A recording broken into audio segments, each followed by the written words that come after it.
Baik, kita sering sekali melihat Biden ini menjadi bahan olok-olokan di media sosial berkenaan dengan kesehatannya.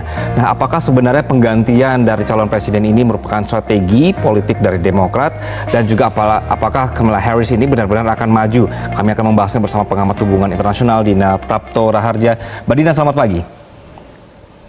Selamat pagi, Mas Anggi. Ya, Mbak Dina, apakah keputusan Biden ini untuk mundur di tengah jalan ini memang menjadikan potensi Donald Trump untuk menang semakin besar? Nah itu, ketika turun Biden sebenarnya salah satu harapan dari Partai Demokrat adalah untuk memperbaiki posisi Partai Demokrat ya. Karena pasca penembakan di Pennsylvania, Donald Trump justru popularitasnya meningkat. Dia mendapatkan simpati yang justru lebih luas, bukan hanya dari kalangan Partai Republikan saja, tapi juga dari kalangan swing voters. Jadi sebenarnya itu jadi bertolak belakang ya, harapannya memperbaiki tapi justru kurang baik hasilnya. Oke, Mbak, apakah memang Kamala Harris ini memang dianggap sosok pembaruan atau memang sebenarnya strategi aja untuk mengalahkan Trump? Strategi. Jadi kalau dianggap sebagai tokoh sebenarnya dari kemarin ketika Biden menjadi presiden, kita jarang sekali melihat Kamala Harris tampil dalam forum-forum internasional, apalagi ya di domestik pun sangat-sangat terbatas. Jadi sebagai tokoh sebenarnya lebih banyak tokoh Partai Demokrat yang lain yang dianggap lebih punya kaki gitu ya, lebih punya pengaruh di konstituen, di para pemilihnya.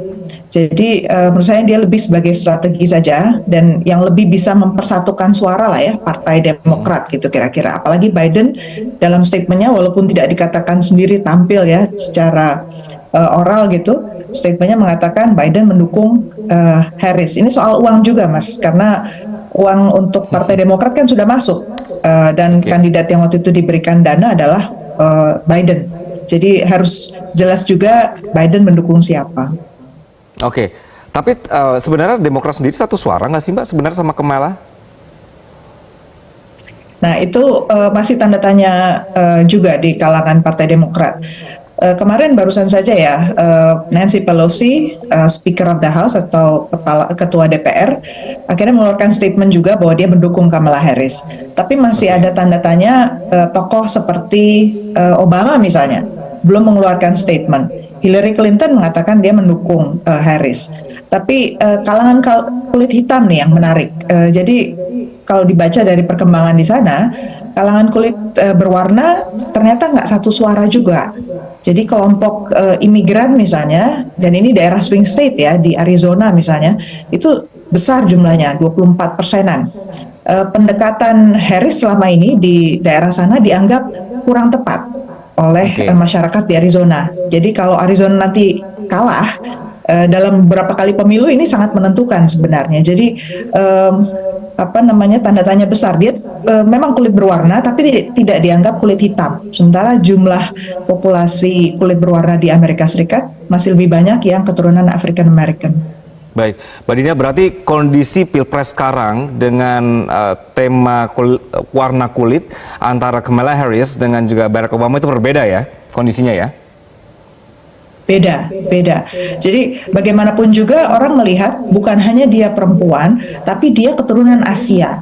Dan ini barang baru juga untuk masyarakat Amerika Serikat yang mungkin kita di Indonesia berpikir mereka cukup terbuka ya di Amerika Serikat. Enggak juga, kalau soal pemilihan umum, mereka relatif konservatif sebenarnya. Kalau belum punya pengalaman berinteraksi mendalam di tingkat kebijakan dengan orang Asia, itu mereka juga tanda tanya, kira-kira akan seperti apa ya, lebih baik mereka tidak ambil risiko. Nah jadi kelompok-kelompok kelas pekerja menengah ke bawah yang saat ini juga menjadi pemain penentu ya dalam pemilu, itu sepertinya belum jelas posisinya mau ke Kamala atau tidak. Oke. Jadi kalau jadi publik Amerika sekarang bingung mungkin, yang lihat Demokratnya juga sebenarnya belum solid begitu, calon-calonnya belum oke. Nah kalau misalnya dari Trumpnya sendiri, Mbak Dina, masih laku nggak sih sebenarnya isu-isu yang dibawa Trump saat ini? Karena terakhir kali Trump membawakan isu yang sama, publik Amerika ini justru terpecahkan.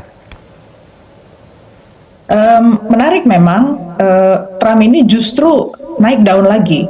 Jadi kemarin salah satu faktornya karena orang simpati pada pengalaman yang dia mau ditembak tapi ternyata nggak kena gitu ya, itu satu. Kemudian yang kedua, dia baru saja mengumumkan wakil presidennya James David Vance yang merupakan kalangan kelas menengah ke bawah, kalau orang bilang hillbilly ya, kaum hillbilly, jadi kaum pegunungan pedesaan yang rata-rata pendidikannya rendah, dan dia berhasil menjadi seorang tokoh di wilayah Rust Belt, di daerah pegunungan yang memang tertinggal secara ekonomi.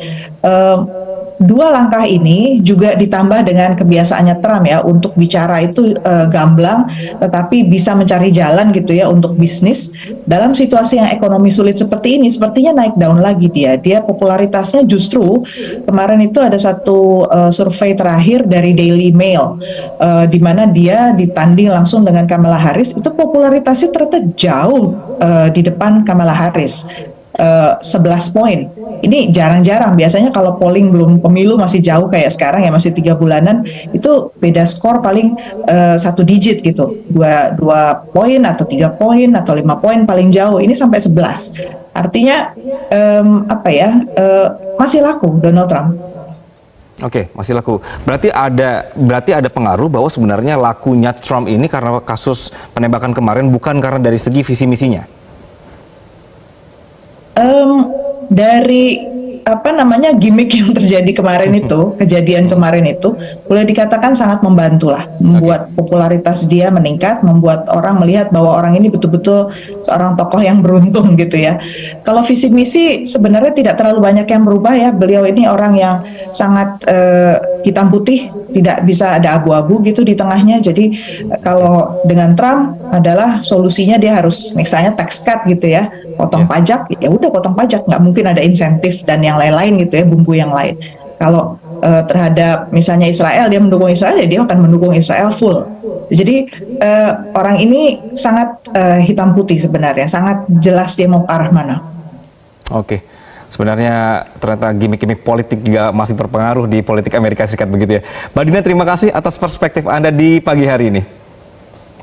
Sama-sama, terima kasih.